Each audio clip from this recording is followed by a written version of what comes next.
किसान साथियों नमस्कार। किसान साथियों, आज का हमारा वीडियो टमाटर की खेती के ऊपर है।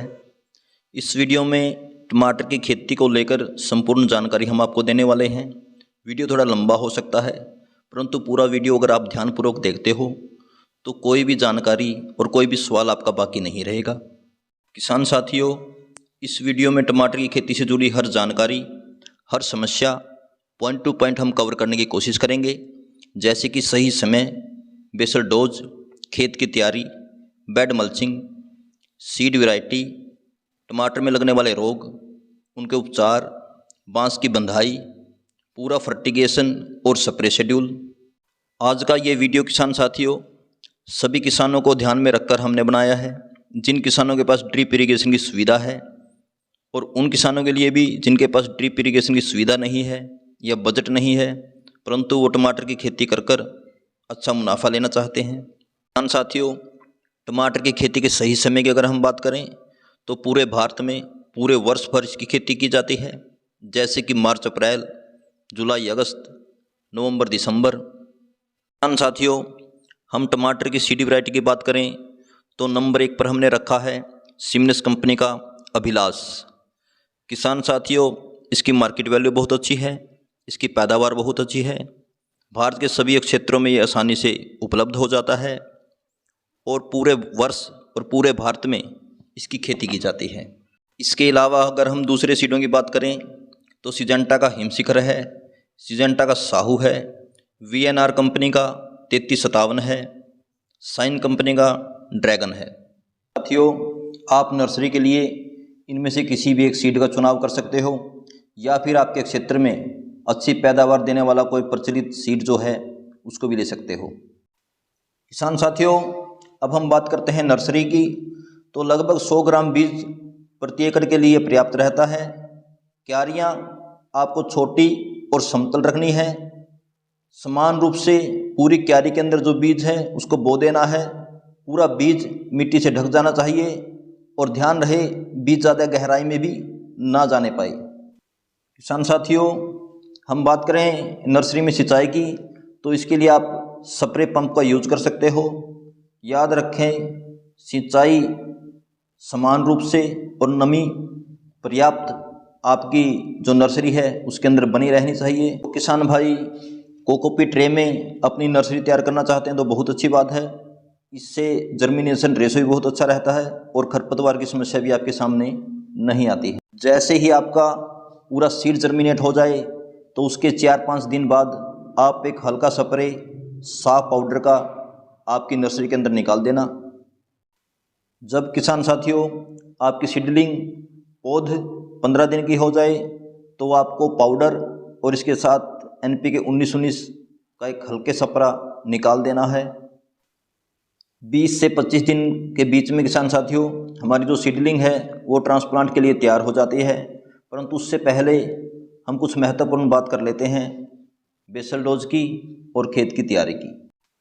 किसान साथियों, हम बात करें बेसल डोज की तो बेसल डोज सभी उर्वरक हमें पहले अपनी मिट्टी के अंदर खेत की तैयारी से पहले दे देने हैं, क्योंकि जिन किसान साथियों के पास ड्रिप इरिगेशन की सुविधा नहीं है उनके पास उर्वरक देने का कोई ऑप्शन नहीं बचता है। जिन किसान साथियों के पास ड्रिप इरिगेशन की सुविधा है वो बाद में भी ड्रिप के माध्यम से अपने उर्वरक अपनी फसल के अंदर दे सकते हैं। तो बेसल डोज की अगर हम किसान साथियों बात करें तो DAP 60 kg, single super phosphate 2 bag, potash 1 bag, micro nutrition 25 kg, Regent 6 kg, sulphur 10 kg, urea 1 bag आपको बेसल डोज के रूप में खेत की तैयारी से पहले आपके खेत के अंदर दे देना है। इसके बाद आपको आपकी भूमि के अनुरूप खेत की अच्छे तरीके से तैयारी करनी है, गहरी जुताई करनी है। उसके पश्चात रूटावेटर से मिट्टी को भुरभुरा बना लेना है। जिन किसान साथियों के पास ड्रिप इरिगेशन की सुविधा नहीं है उनको सीधी और ऊंची मेडें बना लेनी है। जिन किसान साथियों के पास ड्रिप इरिगेशन की सुविधा है उनको अच्छे तरीके से बेड तैयार करने हैं। किसान साथियों, ध्यान रहे यहाँ पर आपको 20 mm की मल्चिंग का ही इस्तेमाल करना है। अब समय आ जाता है हमारी सीडलिंग को ट्रांसप्लांट करने का किसान साथियों आपको ध्यान रखना है, ट्रांसप्लांट से पहले आपकी मेड या आपके बेड में पर्याप्त नमी होनी चाहिए ताकि हमारी सीडलिंग की जड़ों को नुकसान ना पहुंचे। सीडलिंग ट्रांसप्लांट के 5 से 7 दिन पश्चात साफ पाउडर का एक स्प्रे निकाल देना है। अगर हो सके तो किसान साथी ड्रिंचिंग भी इसकी कर सकते हैं। जो किसान साथी सर्दियों में इसकी खेती कर रहे हैं, अगर नमी ज़्यादा आपकी भूमि में है तो आपको स्प्रे कर देना है। किसान साथियों, जब हमारा पौधा ग्रोथ करना शुरू कर देता है तो उस बीच बांस की बंधाई का जो कार्य है उसको हमें निपटा लेना है। 1 एकड़ की अगर हम बात करें तो 1800 के लगभग बांस लगते हैं। सुतली की अगर हम बात करें तो 50 केजी के लगभग सुतली लगती है। प्लास्टिक की तार 50 केजी लगती है। ये थोड़ी बहुत कम ज़्यादा हो सकती है, वो आपके जाल बनाने पर निर्भर करती है। इसके पश्चात किसान साथियों आपको आपके खेत के चारों तरफ ग्रीन शेड या कपड़े की लगभग 5 फुट ऊंची दीवार बना देनी है। किसान साथियों, यह दीवार शीतलहर से और कुछ इंसेक्ट जो होते हैं ज़्यादा ऊंचाई तक वो उड़ नहीं पाते, उनसे आपकी फसल को सुरक्षित रखती है। किसान साथियों, अब हम आ जाते हैं अपने सबसे महत्वपूर्ण टॉपिक पे जो हमारी फसल की पैदावार को सबसे ज़्यादा प्रभावित करता है। किसान साथियों, मैं बात कर रहा हूँ हमारी फसल में लगने वाले रोग और उनकी रोकथाम की। टमाटर के अंदर किसान साथियों मुख्यतः लगने वाले रोग हैं थ्रिप्स, मकड़ी, leaf miner, early blight, late blight, fruit fly, fruit borer, downy आदि। किसान साथियों, अगर हम इनकी रोकथाम समय रहते कर लेते हैं तो आपको अच्छी पैदावार लेने से कोई नहीं रोक पाएगा। किसान साथियों, जब हमारी फसल 15 दिन की हो जाती है तो उस समय दूसरे स्प्रे का समय होता है। इस स्प्रे के रूप में फंगीसाइड के रूप में आपको लेना है बावास्टिन प्लस M45, इंसेक्टिसाइड के रूप में आपको लेना है ओमाइट और इसके साथ एसिटा। किसान साथियों, ये स्प्रे फंगस, मकड़ी और थ्रिप्स से आपकी फसल को सुरक्षित रखता है। इसके 5 दिन पश्चात यानी कि जब आपकी फसल लगभग 20 दिन की हो जाए तो आपको सागरिका प्लस में NPK 1919 का एक स्प्रे निकाल देना है। किसान साथियों, जिन किसानों के पास ड्रिप की सुविधा है तो बहुत अच्छी बात है।